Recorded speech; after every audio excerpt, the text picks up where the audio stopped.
Assalamualaikum warahmatullahi wabarakatuh. Salam dan bahagia Ibu Bapak Guru hebat. Lingkungan positif merupakan kondisi yang sangat ideal bagi terwujudnya visi sekolah. Lingkungan positif yang tumbuh dan berkembang seiring dengan perkembangan dan pertumbuhan budaya positif bagi seluruh warga sekolah dapat mendukung lingkungan yang nyaman dan kondusif bagi pelaksanaan pembelajaran dan kegiatan-kegiatan sekolah. Bersama saya, Zainal Mutakin, CGP Angkatan 11 Kabupaten Kendal dari SDN 2 Protomulyo, Kecamatan Kaliwungu Selatan, Kabupaten Kendal. Berikut ini adalah video diseminasi pemahaman budaya positif dengan tujuan berbagi pemahaman konsep inti budaya positif kepada kepala sekolah, guru, dan teman sejawat di SDN 2 Protomulyo. Guru penggerak penuh arti, mandiri langkah tegak berdiri, inovasi tiap hari, untuk murid selalu berbakti, berpihak kepada murid dengan hati yang solid. Setiap tantangan dihadapi, kolaborasi tak terhenti. Guru penggerak menguatkan, semua potensi ditunjukkan, reflektif dalam setiap langkah. Bersama kita dalam satu arah, kreatif jadi panduan, kolaborasi jadi landasan, berkarya untuk bangsa. Guru penggerak jadi alasannya.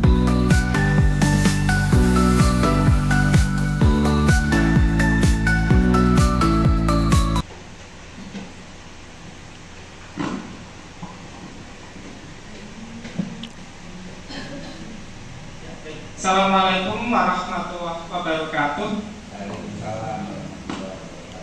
Terima kasih Bapak dan Ibu atas kehadirannya di siang hari ini. Ini sedang ngantuk-ngantuknya, baik yang tidak ngantuk bisa berdiri, semuanya bisa berdiri. Kita ice breaking dulu biar tidak ngantuk. Berdiri, silahkan berhadapan yang putri dengan yang putri, yang putra dengan yang putra. Ya, monggo silakan. Pak Multi jangan memandang Bu Zuni ya. Pak Multi pandangnya Pak Mabu, Pak Jajan dengan Pak Masker ya. Oke, baik Bapak Ibu, mari silakan temannya di hadapannya diajak tersenyum, dipandang bibirnya ya. Dipandang bibirnya tersenyum ya. Silakan senyum yang paling manis, senyum yang paling manis ya. Silahkan senyum yang manis, jangan ditutupi Bu Zuni, santai aja, oke? Ya, ya, oke, silahkan 2 menit bisa, ya, 2 menit. Silahkan sampai ketemu senyum yang paling ikhlas, senyum yang paling tulus, senyum yang paling bahagia, ya, oke, sudah? Oke, terima kasih, ya, tepuk tangan untuk kita semua. Ya, next aja.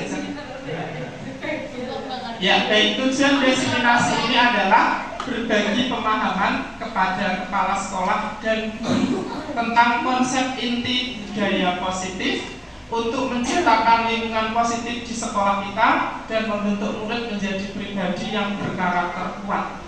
Jadi tujuannya adalah di budaya positif itu ada beberapa konsep inti yang nantinya bisa bersama-sama kita belajar, kita praktek bersama sehingga muncul lingkungan positif dan visi sekolah kita tadi yang luar biasa bisa terwujud. Next saja. Baik.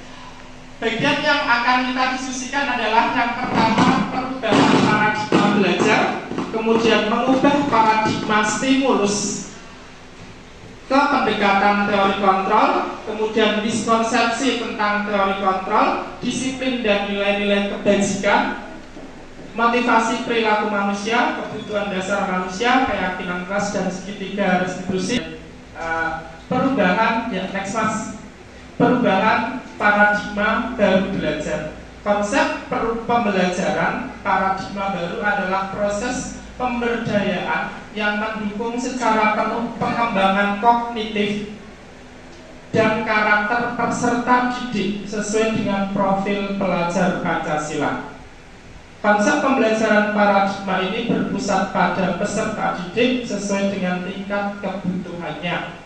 Paradigma ini menekankan pada pengembangan keterampilan abad ke-21 seperti berpikir kritis, kreativitas, kolaborasi, komunikasi, pemecahan masalah, dan literasi digital. Jadi perubahan paradigma ini kita kembali kepada filosofi Ki Hajar Dewantara yang menyebutkan bahwa pendidikan itu harus melibatkan cipta, rasa, karsa, dan pekerti. Cipta itu adalah bentuk kreativitas, kemampuan kita mengolah informasi itu akan menghasilkan suatu karya, itu cipta. Kemudian rasa itu berada di karakter. Rasa itu perasaan kita tadi sebutkan, rasa simpati, empati, bergotong royong kepada orang lain, itu adalah rasa. Kemudian karsa adalah bagaimana kita bisa mensikapi kehidupan sehingga berbekal untuk masa depan, dan pekerti adalah pelajaran fisik atau olahraga. Jadi kita di kurikulum Merdeka itu sudah mengarah pada kognitif, afektif, dan psikomotorik, betul? Ya, itulah yang dimaksud dengan Ki Hajar Dewantara yang menyatakan bahwa pembelajaran itu melibatkan cipta, rasa, dan karsa serta pekerti. Baik, ini sudah kita lihat kaitannya dengan profil pelajar Pancasila. Jadi pembelajaran dengan paradigma dahulu itu dirancang berdasarkan karakter dan kebutuhan setiap murid dengan prinsip diferensiasi. Tadi di misi sekolah sudah ada bahwa mengembangkan pembelajaran berdiferensiasi. Tujuannya agar apa? Agar profil pelajar Pancasila dimensi beriman, bertakwa kepada Tuhan Yang Maha Esa dan berakhlak mulia, mandiri, berkebinekaan global, gotong royong, kreatif, dan bernalar kritis bisa terwujud. Kenapa kita harus melaksanakan pembelajaran berdiferensiasi? Di sini adalah untuk mengakomodir semua kebutuhan peserta didik. Kita harus menyadari di dalam kelas kita itu beragam kebutuhan, beragam karakter, beragam kemampuan. Kalau kita belajar, mengajarkan itu hanya semau gue sebagai guru, maka profil pelajar Pancasila tidak akan tercapai 100%, karena ada anak yang tersiksa. Misalnya diberi pelajaran menghitung matematika 5 kali 5, 25 kali 25. Sementara hanya itu saja, anak-anak yang pintar is okay, 10 menit jadi, 5 menit jadi. Tapi jadi bagi anak yang mohon maaf, yang tingkat nalarnya kurang itu akan sangat menyiksa, sehingga dia izin ke belakang, nanti besok tidak berangkat. Itulah kenapa kita harus mengembangkan pembelajaran berdiferensiasi. Ya. Kemudian teori kontrol itu teori kontrol itu bener sih. Teori kontrol menurut Dr. William Glasser. Teori kontrol menyatakan bahwa semua perilaku memiliki tujuan, bahkan terhadap perilaku yang tidak disukai. Jadi semua perilaku punya tujuan, punya alasan. Kenapa kita bolos? Kenapa anak-anak rajin datang ke sekolah? Kenapa anak-anak serius fokus mengajarkan tugas? Dia punya tujuan. Ini yang dinamakan teori kontrol. Teori kontrol tentang dunia realitas atau kebutuhan kita berbeda. Kemudian kita berusaha memahami pandangan orang lain tentang dunia. Semua perilaku memiliki tujuan. Nah, ini yang paling penting Bapak Ibu kita garis bawahi. Kita sering menganggap di situ Anda tidak bisa mengontrol orang lain. Kita sering menganggap kita orang dewasa bisa mengontrol murid. Padahal pada dasarnya kita tidak bisa mengontrol murid. Yang bisa mengontrol adalah diri kita sendiri, dan yang bisa mengontrol murid sebetulnya adalah murid itu sendiri. Kita ambil contoh tadi yang disampaikan Pak Muhadi nyapu. Harapan Pak Muhadi mungkin nyapu, anak-anak akan ikut nyapu, tapi kenyataannya hanya melihat. Nah, inilah yang dinamakan kita tidak bisa mengontrol orang lain. Itu namanya teori kontrol. Kemudian kenapa teori kontrol ini kita harus pahami? Ada mode berpikir menang-menang. Nah, ini biasanya terjadi pada kasus ketika ada pelanggaran, kita satukan dengan peraturan sekolah. Nah, kamu telat. Apa konsekuensinya telat? Nah, di sini kita guru akan berpikir kita menang dan anak harus kalah. Tetapi pada teori kontrol yang akan nanti menjadi budaya positif adalah teori menang-menang. Kita harus tahu dulu kenapa si anak terlambat. Kemudian beri kesempatan si anak itu untuk memperbaikinya. Dia akan berpikir cara agar besok tidak terlambat lagi.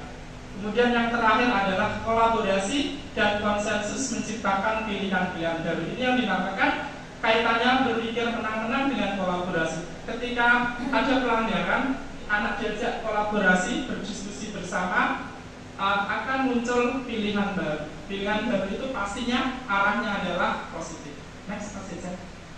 Nah, ini stimulus respon. Jadi yang pertama stimulus respon tentang dunia itu realitas kebutuhan. Kemudian teori kontrol tentang dunia, realitas kebutuhan kita berbeda. Jadi tadi disampaikan bahwa kita sebagai guru punya kebutuhan, pengen mencerdaskan mereka dengan cara kita. Tetapi si anak juga punya kebutuhan, dia mau cerdas dengan cara mereka. Itu namanya kita harus belajar mengubah paradigma. Kemudian yang berikutnya, semua orang melihat hal yang sama. Jadi guru beranggapan murid itu akan melihat bahwa ini batu itu sama.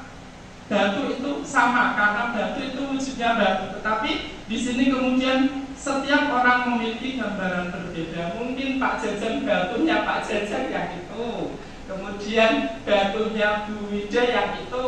Nah, jadi melihat dunia itu dari gambaran yang berbeda. Kemudian sama halnya ketika kita melihat anak nangis. Mungkin kita melihat cakok cengek, yang lain juga cengek, tapi yang menangis itu belum tentu karena cengek, karena saking tidak bisanya mengerjakan 5 kali 5 Bu Yuni melotot, oh iso, oh ya, akhirnya dia menangis. Nah, itu namanya melihat dunia dengan sudut pandang yang berbeda. Kemudian kita mencoba mengubah orang agar berpendapat sama dengan kita. Nah, ini yang sering kita lakukan sebagai guru. Kita ingin mengubah anak-anak itu biar sama dengan kita. Nah, ojo telat kuwi elek.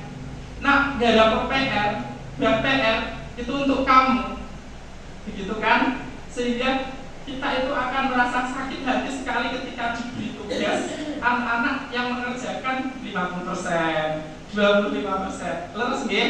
Nah, ini kita saat itu mencoba mengubah agar orang itu berpendapat sama dengan kita. Kemudian kalau kita teori kontrol, kita berusaha memahami pandangan orang lain tentang dunia.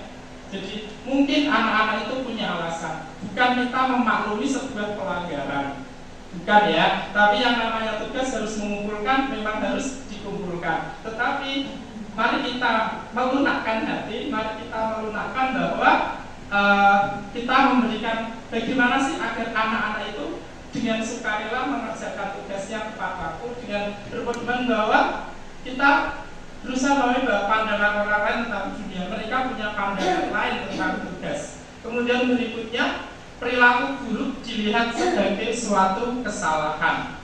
Nah, tadi dikatakan semua perilaku memiliki tujuan. Jadi memang kita memang menganggap sampai sekarang juga yang perilaku buruk itu suatu kesalahan. Tetapi mungkin anak itu punya tujuan. Inilah yang harus kita gali agar perilaku buruk itu tidak diulang lagi di kemudian hari. Berikutnya, orang lain bisa mengontrol saya. Kemudian hanya Anda yang bisa mengontrol diri Anda. Jadi saya bisa mengontrol Anda. Itu mohon untuk kita rubah bahwa yang bisa mengontrol itu saya sendiri. Contohnya sederhana, mau makan itu, ini makan ada ayam. Kita nggak suka kan nggak akan dimakan, benar begitu kan? Nah, kemudian berikutnya pemaksaan ada pada saat bujukan gagal. Nah, ini dia, kita bujuk anaknya baik tenang, nggak usah main HP, sana makan, tapi gagal akhirnya dipaksa HP-nya diambil, begitu ya, dia mau makan, itu Bu. Ya, kemudian Anda tidak bisa mengontrol, tadi sudah kolaborasi dan konsensus menciptakan pilihan-pilihan baru. Mari ketika kita ingin menyadarkan anak, mari kita berkolaborasi dengan anak. Mari kita ajak anak berbicara agar bisa menemukan pilihan-pilihan baru yang tepat. Mungkin cara kita yang kurang tepat, mungkin anak punya solusi yang lebih baik. Kemudian yang terakhir, model berpikir menang kalah yang tadi saya sampaikan. Yang terakhir, model berpikir menang kalah. Nah, ini dia miskonsepsi tentang teori kontrol. Ini kesalahan-kesalahan kita sebagai guru tentang pemahaman teori kontrol. Ilusi mengontrol murid. Jadi kita itu bisa mengontrol murid 100%. Pada kenyataannya tidak bisa. Karena tadi sudah dicontohi, saya juga sudah nyapu sendiri, tapi anak-anak juga diam saja. Tidak ada yang ikut. Berikutnya, ilusi bahwa semua penguatan itu positif dan bermanfaat. Penguatan itu positif dan bermanfaat. Apakah benar, Bapak Ibu? Penguatan itu, kamu itu harus begini. Ketika anak tidak sesuai caranya, strateginya salah, juga tidak bermanfaat. Ilusi bahwa orang dewasa berhak memaksa. Orang dewasa berhak memaksa. Kita dulu berhak memaksa anak. Kemudian yang terakhir, ilusi bahwa kritik dan membuat rasa bersalah mampu menguatkan karakter. Ini yang miskonsepsi tentang teori kontrol. Nah, baik, Bapak Ibu, disiplin. Dengar ya, setiap hari ya, Bujul itu sering bilang saya pengen anak-anak itu disiplin. Betul, Bujul? Nah, oke, baik. Kira-kira bisa berbagi prakteknya disiplin itu apa, Bujul? Atau siapa boleh? Atau Bujul dulu, monggo? Disiplin itu dimana orang-orang melaksanakan sesuatu yang sudah kita tetapkan sesuai dengan harapan kita. Tepuk tangan dulu ya, tepuk tangan. Disiplin melakukan sesuatu sesuai dengan harapan. Iya. Ada lagi Pak Muhadi, monggo disiplin Pak Muhadi.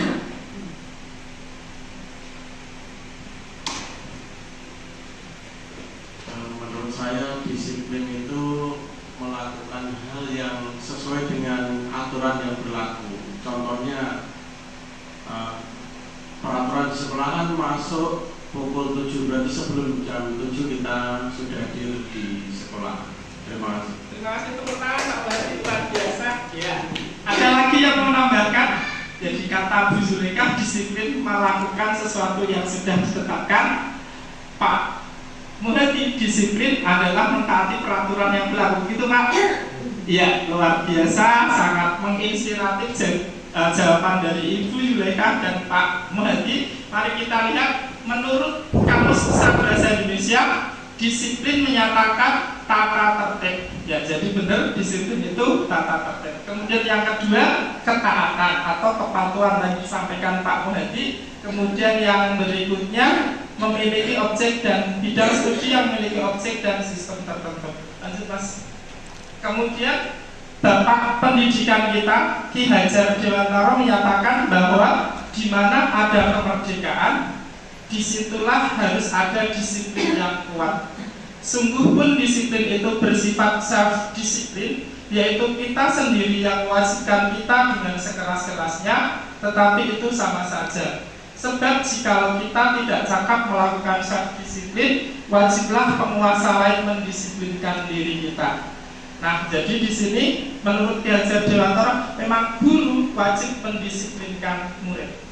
Kalau murid itu tidak bisa mendisiplinkan diri sendiri. Kemudian dengan demikian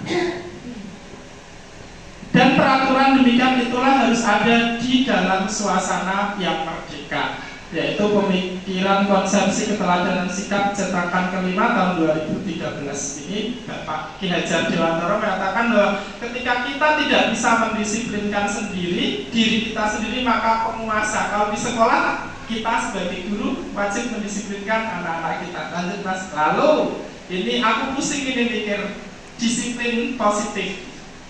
Apa bedanya disiplin? Tadi adalah kepatuhan dengan peraturan. Sekarang kalau disiplin positif, ada yang mau menyampaikan?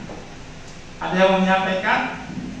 Pak Bub menyampaikan disiplin positif, monggo Pak Bub. Ya, disiplin total contohnya melaksanakan sholat yang telah ditentukan seperti sholat zuhur, sholat asar itu kan ada waktunya sendiri-sendiri. Begitulah Pak ya. Terima kasih Pak Bub, tepuk tangan, bisa diberi tepuk tangan. Iya, disiplin positif contohnya melaksanakan sholat 5 waktu ya Pak, yang sudah ditentukan waktunya. Oke, ada lagi Pak Mas Kur? Tidak. Bu Eti, monggo Pak. Ya. Iya. Mungkin ya, menurut saya menerapkan disiplin tanpa memberikan hukuman ataupun hadiah. Hukuman atau hadiah? Ya. Terima kasih tepuk tangan Bu Putih. Ya, benar sekali semuanya bahwa disiplin positif menerapkan hukuman tanpa hadiah. Begitu? Iya. Tanpa menerapkan hukuman dan hadiah. Oke. Maksudnya hukuman atau penghargaan itu ya. Oke, terima kasih. Mari kita lihat. Disiplin positif adalah menumbuhkan disiplin yang didorong dari dalam diri anak tanpa hukuman dan hadiah. Tepuk tangan Putih, luar biasa ya, luar biasa ya. Jadi ini adalah yang dimaksud bahwa anak itu sadar sendiri, tanpa pujian, tanpa harus diberi sanksi, tanpa harus diberi hukuman, dia akan melakukan kepatuhan terhadap aturan yang ada. Melakukan seperti tadi, sholat nggak usah ditaupai saya ketelu gitu Pak. Nah, ada lomba adzan Pak, juaranya 50.000 gitu ya. Nah, itu tanpa seperti itu. Monggo Mas, lanjut Mas. Baik, ini sekarang kita ke nilai-nilai kebajikan. Nilai-nilai kebajikan adalah sifat-sifat positif manusia yang merupakan tujuan mulia yang ingin dicapai setiap individu. Kemudian di sini ada contohnya. Setiap perilaku atau perbuatan memiliki tujuan. Dengan menaikkan nilai-nilai kebajikan yang diyakini seseorang, maka motivasi intrinsiknya akan muncul. Nilai-nilai kebajikan itu sesuai dengan profil pelajar Pancasila, yaitu beriman, bertakwa, berkebinekaan global, gotong royong, mandiri, kreatif, dan benar. Ini sudah hafal semua Bapak Ibu. Jadi, nah baik, sekarang kita ketiga, motivasi perilaku manusia. Ketika kita membahas disiplin positif, maka di situ ada motivasi yang ingin dicapai oleh manusia. Mari kita lihat yang pertama. Kita berdisiplin atau melakukan sesuatu kepatuhan kepada aturan itu yang pertama untuk menghindari ketidaknyamanan atau hukuman. Yang kedua, untuk mendapatkan imbalan atau penghargaan dari orang lain. Dan yang ketiga, untuk menjadi orang yang mereka inginkan dan menghargai diri sendiri dengan nilai-nilai yang mereka percaya. Jadi di sana ada dua itu. Tingkat terendah dari motivasi manusia adalah untuk menghindari hukuman. Aku mentekogasi, aku diberi sanksi buzul. Aku main piket, nanti aku kalau nggak piket dimarahi Yuzumi, begitu ya. Itu adalah tingkat motivasi paling rendah. Kalau ditilang, ya. Kemudian yang kedua, mendapat imbalan. Di sini orang berperilaku untuk mendapatkan imbalan atau penghargaan dari orang lain. Sama, Pak Masuk datang pagi, di situ kita titik aku biar besok diberi tunjangan, diberi apa, tak berangkat pagi terus. Ini namanya mengharapkan imbalan. Nah, efeknya ketika apa yang kita harapkan tidak tercapai, pasti kita tidak akan patuh lagi dengan aturan. Saya mau mengerjakan tugas nih, berharap nanti di akhir bulan saya dapat sesuatu. Ternyata yang diharap-harap nggak dapat. Maka besok rajin dan tidak rajin sama saja, nggak dapat apa-apa, begitu ya. Itu namanya motivasi ekstrinsik. Kemudian mereka melakukan karena nilai yang mereka yakini dan hargai. Ini dari dalam. Ini sangat kuat, akan muncul budaya positif ketika motivasi kita sudah yang intrinsik. Dari dalam, entah orang mau menghargai Entah orang mau apa, dia nggak peduli. Yang penting ini bagus buat saya, ini baik buat saya, maka saya lakukan. Itu namanya motivasi intrinsik. Baik, sekarang ini 5 kebutuhan dasar manusia. Jadi manusia hidup itu punya 5 kebutuhan dasar. Yang pertama, bertahan hidup. Yang kedua, kasih sayang dan diterima. Yang ketiga, kebebasan. Yang keempat, kesenangan. Dan yang terakhir, penguasaan. Lanjut Mas. Ya, baik. Ini studi kasus nyata dialami oleh teman guru kita yang kemarin mengajar kelas 1A. Betul Bu? Oke, mari kita baca. Ibu Zulaikha adalah seorang guru kelas 1A SDN 2 Protomulyo. Hampir setiap hari Ibu Zulaikha itu mengeluhkan tentang perilaku salah seorang muridnya, yaitu Fadli. Betul Bu? Ya, oke. Setiap hari ada saja tingkahnya sehingga teman-temannya sering menangis. Hal yang sering dilakukan adalah merebut pensil yang sedang digunakan untuk menulis temannya. Kak, kalau Anda menjadi Ibu Zulaikha, apa yang akan Anda lakukan untuk menangani Fadli? Ini Bu Zulaikha minta solusi ini, ya. Ada yang mau membantu Ibu Zulaikha? Monggo Bu Rina. Monggo Bu Rina. Tipnya nggak sama. Ya.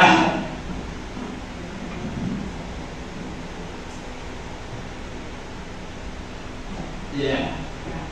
Jadi nomor 1 yang harus dilakukan di Zulaikha itu adalah bertemu dengan orang tua Fadli. Bertemu dengan orang tua Fadli. Nomor 1 kita harus tahu latar belakang apa yang mendasari anak itu datang ke sekolah itu dengan membawa latar belakang. Ya. Keluarga yang berbeda. Oke. Harus apa di dalam rumahnya, di rumahnya yang dia dapat. Kalau rumahnya mungkin kalau dia di sini misalnya di rumah dia misalnya terbiasa tidak diperhatikan orang tuanya yang biasanya diperhatikan, tiba-tiba tidak diperhatikan karena mempunyai seorang adik.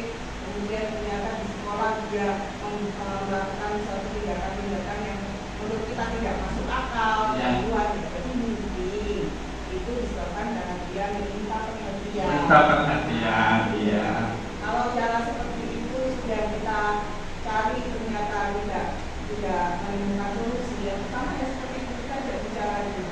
Terus yang kedua juga sebenarnya anak itu kan juga melalui proses, butuh proses untuk menjadi dewasa. Kan berbeda. Jadi kalau suaminya di TK dia masih anak-anak, ketika di SD dia harus diajarkan dengan aturan-aturan yang harus dia patuhi. Itu juga bisa menjadi pemicu anak untuk menuntut perhatian. Jadi antaranya yang bisa saya sampaikan. Jadi sekali lagi ya memang solusinya ya kita berbicara dengan murid, berbicara dengan dengan anak, kemudian kita juga apa itu namanya memberi dia waktu mungkin ya, memberi dia waktu untuk berproses untuk sampai pada kedewasaan yang kita inginkan. Terima kasih Ibu Rina, sungguh luar biasa ya, berbagi praktek baiknya dari Ibu Rina. Yang pertama, ketemu orang tua, berbicara dengan orang tua, menggali latar belakang yang terjadi, ngoten Bu.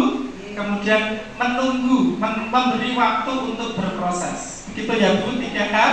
Tepuk tangan, sungguh inspirasi sekali jawabannya. Ada lagi yang mau menjawab? Bu Henti, ada mau menjawab? Tidak. Bu Juni?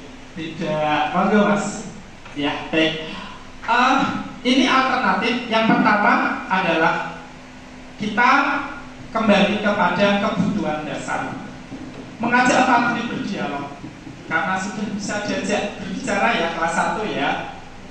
Menggali kehidupan sosial budaya, alasan dan tujuan Fadli melakukan tindakan itu.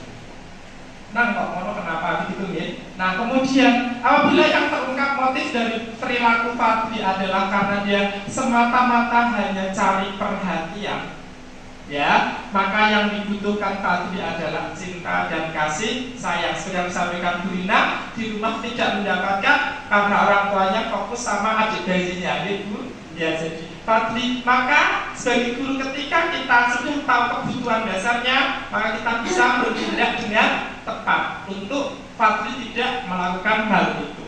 Next, Mas.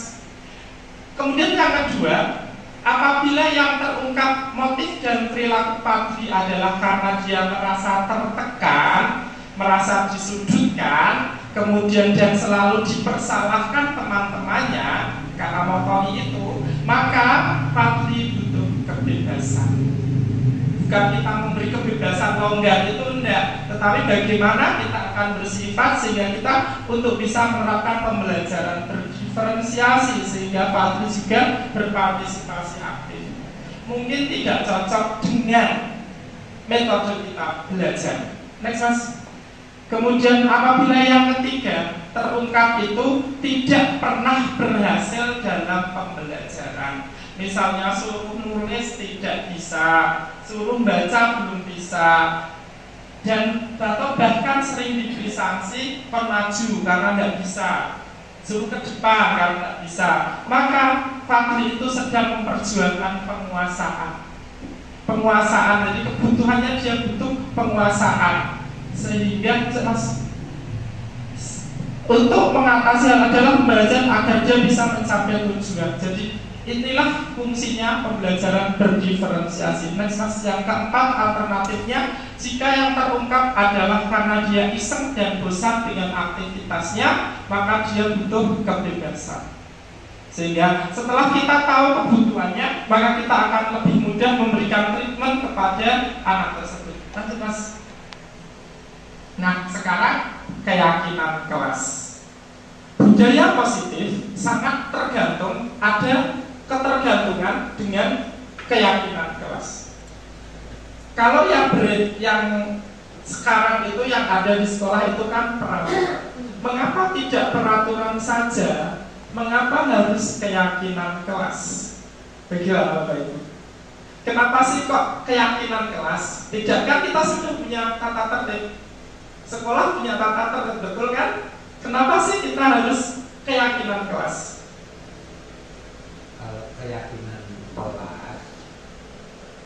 Kalau keyakinan kelas sepertinya timbul dari dalam diri warga kelas. Kalau peraturan sekolah atau tata tertib kelas, nanti yang timbul dari wali kelas atau kepala sekolah.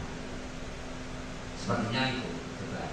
Ya, terima kasih tepuk tangan Pak Mas, luar biasa ya. Keyakinan kelas itu timbul dari warga kelas, kalau peraturan dari luar, dari orang dari sekolah atau wali kelas. Betul Pak? Iya. Ada lagi yang mau berpendapat? Monggo. Bu Putih lagi? Oh yang dulu. Iya, silakan Mas Jajak coba. Iya, baik, ini ada keyakinan kelas versus peraturan kelas. Keyakinan kelas adalah kesepakatan yang dibuat bersama-sama antara guru dan siswa untuk menciptakan lingkungan belajar. Iya, tepat sekali tadi jawaban dari Pak Maskur.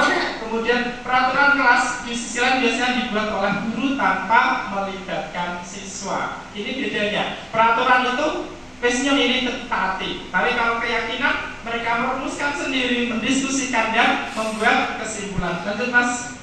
Ya, peraturan kelas contohnya tidak piket sanksi. Ini guru yang buat, bukan kesepakatan kelas. Berikutnya, dilarang membuang sampah di kelas, dilarang berkelahi. Ini pasti semua kalimatnya adalah negatif. Jadi keyakinan kelas mari kita ubah Bapak Ibu. Kalimat-kalimat peraturan bisa kita buat menjadi keyakinan kelas dengan membuatnya menjadi kalimat positif. Contohnya, melaksanakan piket kebersihan bersama sesuai kesepakatan. Jadi hilangkan kata sanksi. Karena kalau dengan sanksi mereka akan ketika hukuman. Setelah itu mereka patuhnya karena hukuman. Yang berikutnya, menjaga kebersihan dan keindahan kelas. Kemudian dilarang berkelahi, kita ubah menjadi saling menghormati sesama teman. Nah, seperti itu lebih akan muncul nilai-nilai kebajikan di dalam keyakinan kelas. Lanjut Mas.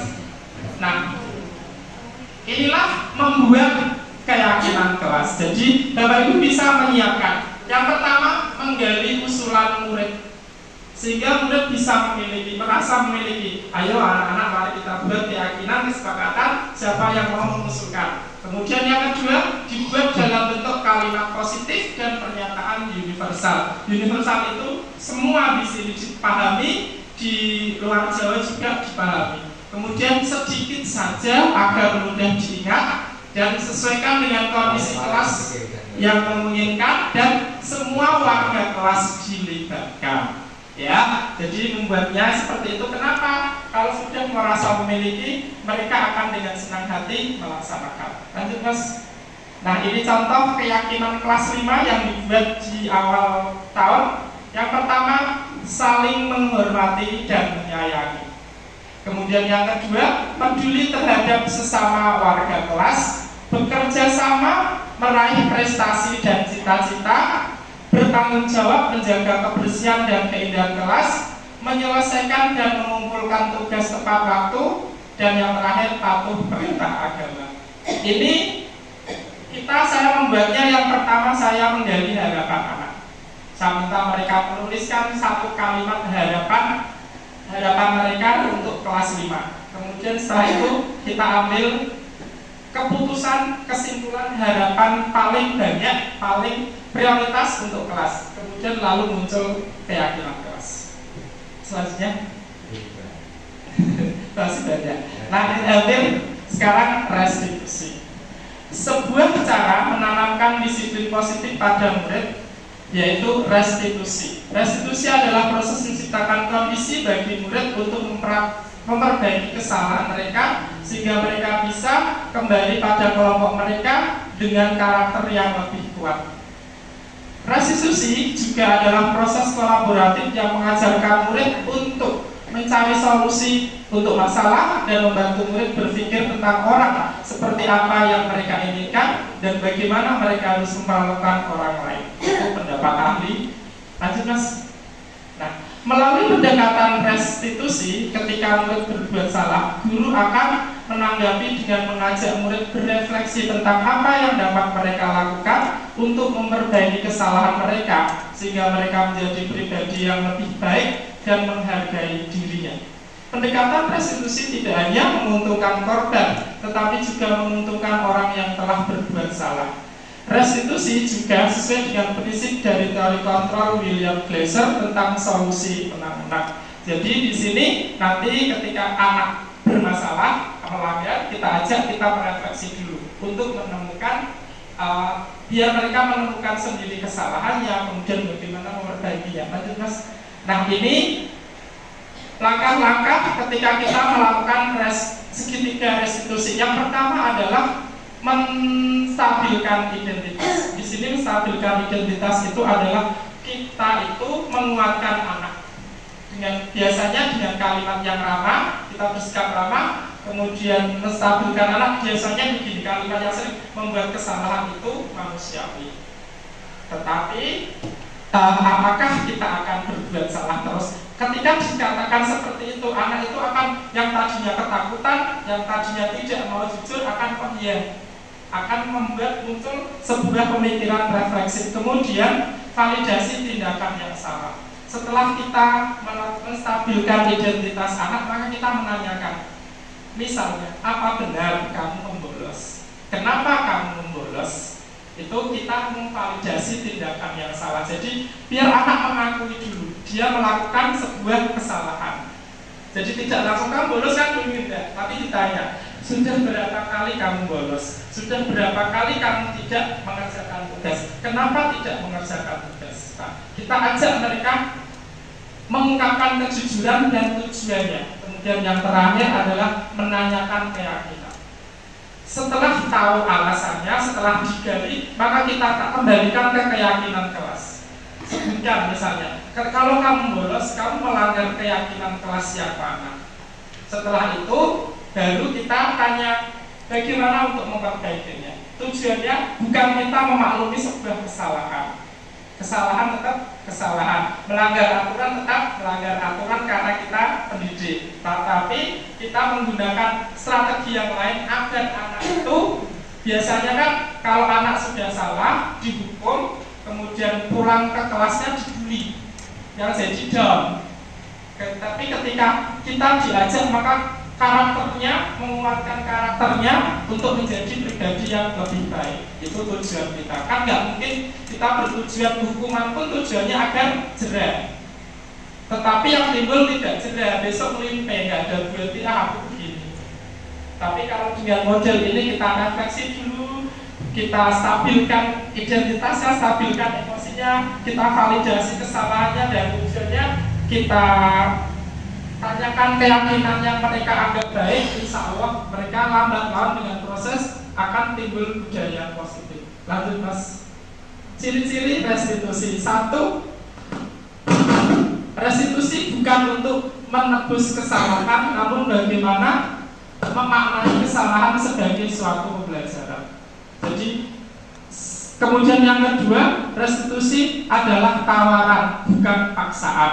Yang ketiga, restitusi menuntun untuk melihat ke dalam diri. Yang keempat, restitusi mencari kebutuhan dasar yang mendasari tindakan. Yang kelima, restitusi fokus pada karakter bukan pada tindakan.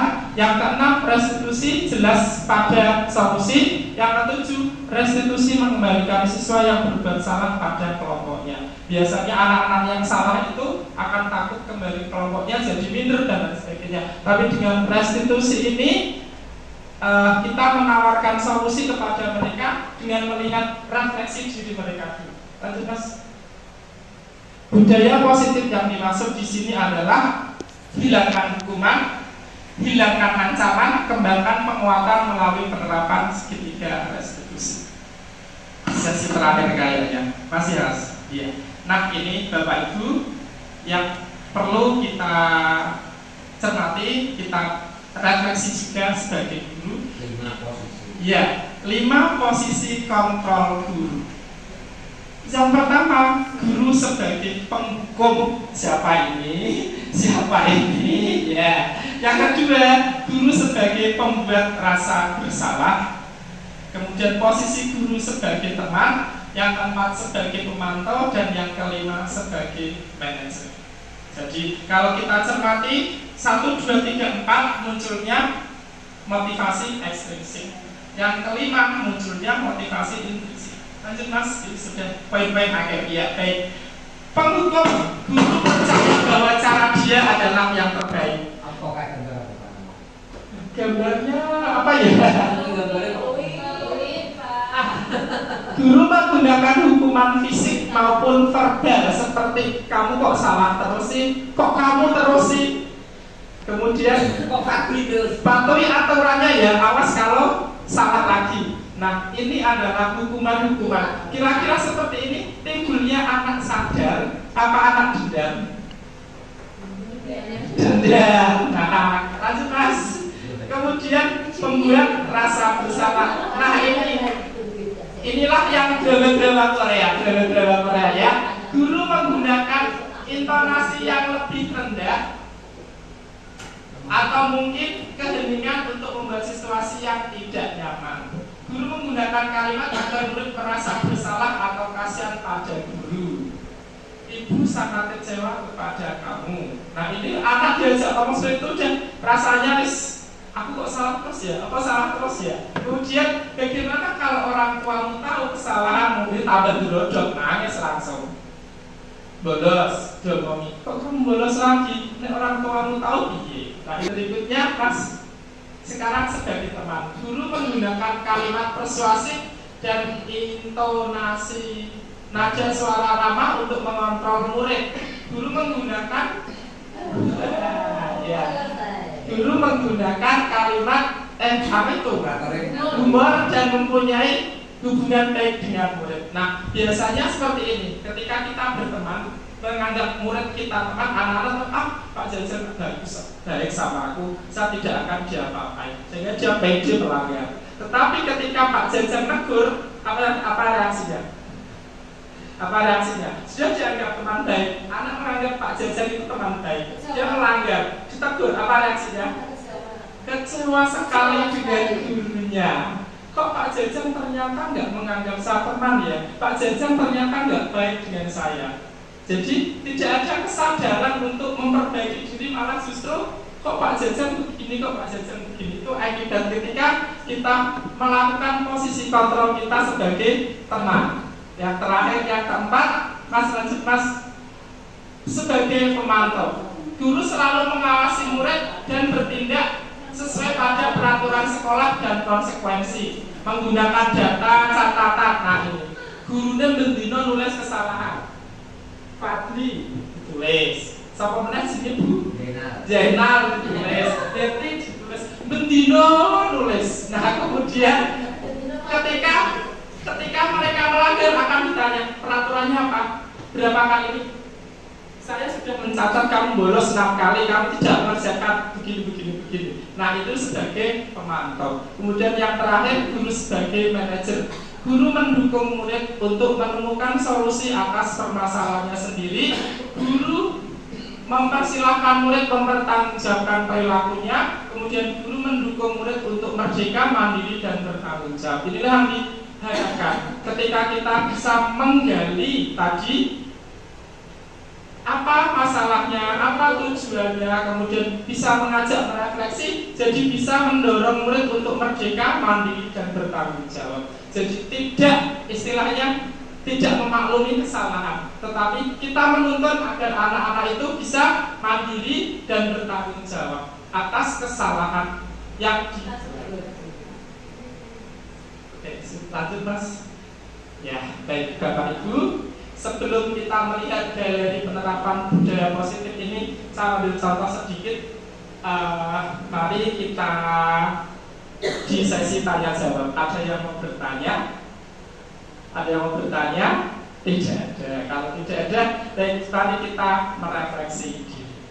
Ya, kita merefleksi dulu sebelum melihat galerinya Bapak Ibu. Mohon untuk bisa memberikan refleksinya 2 orang. Kaitannya materi pada siang hari ini. Pertanyaannya adalah apa hal baru yang kita dapatkan pada kegiatan desiminasi pada siang hari ini. Monggo silakan yang menyampaikan, adakah hal baru yang kita dapat? Kemudian kalau ada, apakah itu bisa berbagi dengan teman-temannya? Monggo Pak Pastor mungkin, yang lain Pak Jejak. Ya ada monggo silakan. Bu Putih, ya Bu Putih. Dari pemaparan Pak Zainal tadi, terima kasih sekali sudah memberikan pengalaman yang sangat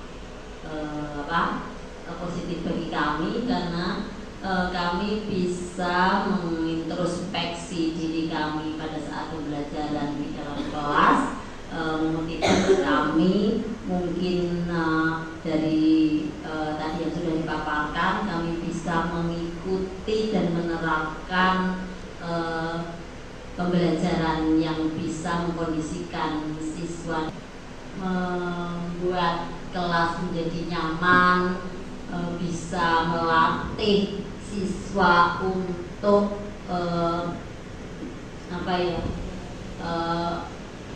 merasa empati, simpati, dan menghormati teman-teman di sekelilingnya, sehingga kita bisa menciptakan suasana pembelajaran yang lebih baik dan meningkatkan pengetahuan dan pembelajaran di kelas kita. Terima kasih, itu dari saya.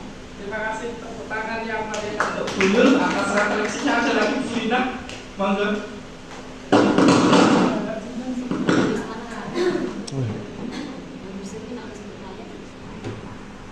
Menilai diri kita sendiri sebagai seorang guru, kita masuk dalam kategori guru yang mana? Sudah mengingatkan.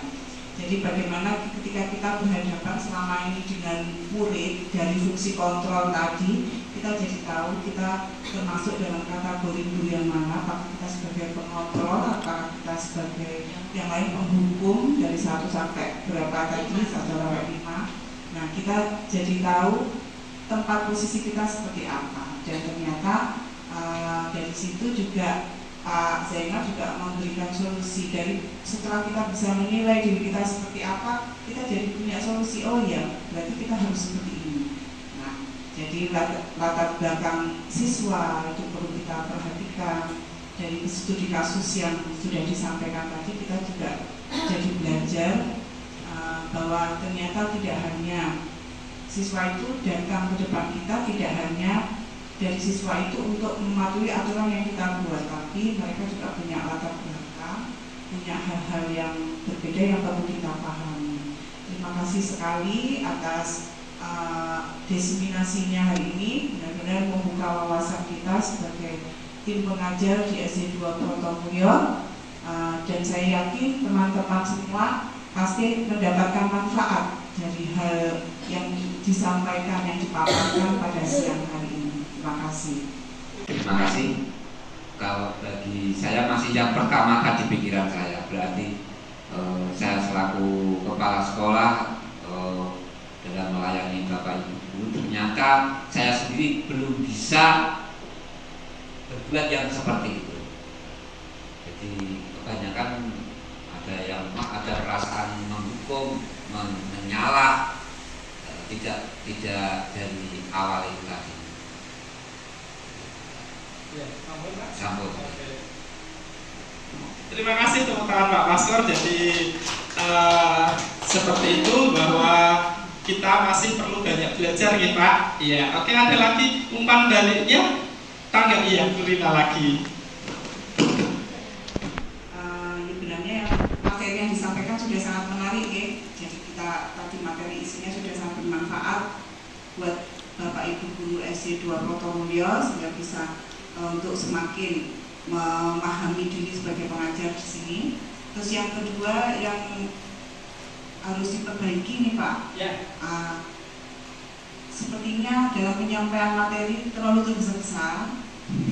Jadi teman-teman belum sempat berpikir, karena mungkin terhalang oleh waktu ya, karena kita harus cepat. Jadi untuk next time mungkin kita memang dalam materi, karena materi yang disampaikan benar-benar mendalam dan untuk kepentingan Bapak Ibu guru sekalian, maka lebih difokuskan. Jadi mungkin untuk waktunya lebih diperpanjang.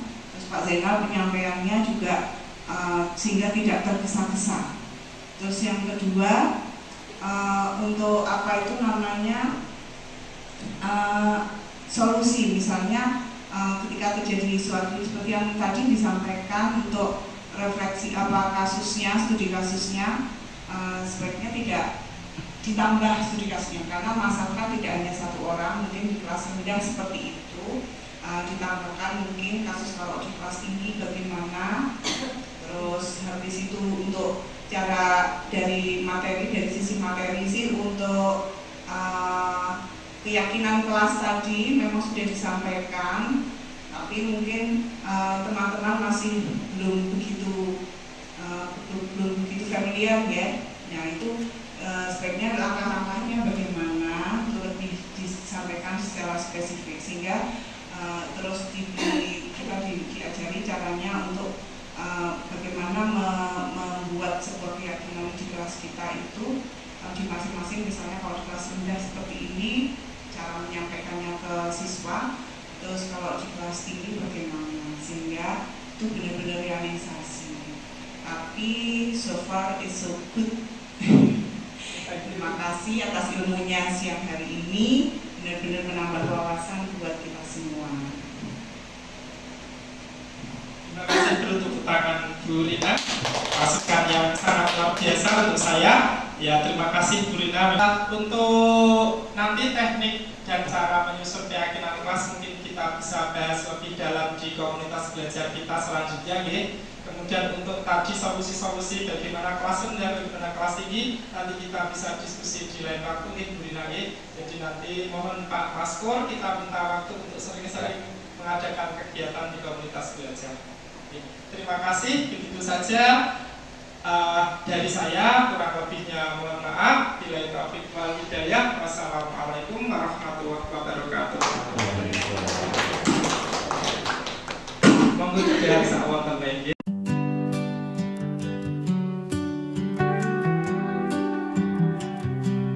Pagi cerah, matahari bersinar, langkah kaki menuju sekolah. Semangat berkobar siap belajar, raih ilmu untuk masa depan. Di kelas kita bersama-sama menimba ilmu penuh tawa. Guru bijak mengarahkan kita generasi penuh harapan. Proto Mulyo sekolah tercinta, tempat kita meniti masa. Di sini kita ukir cerita, bersama kita hadapi dunia.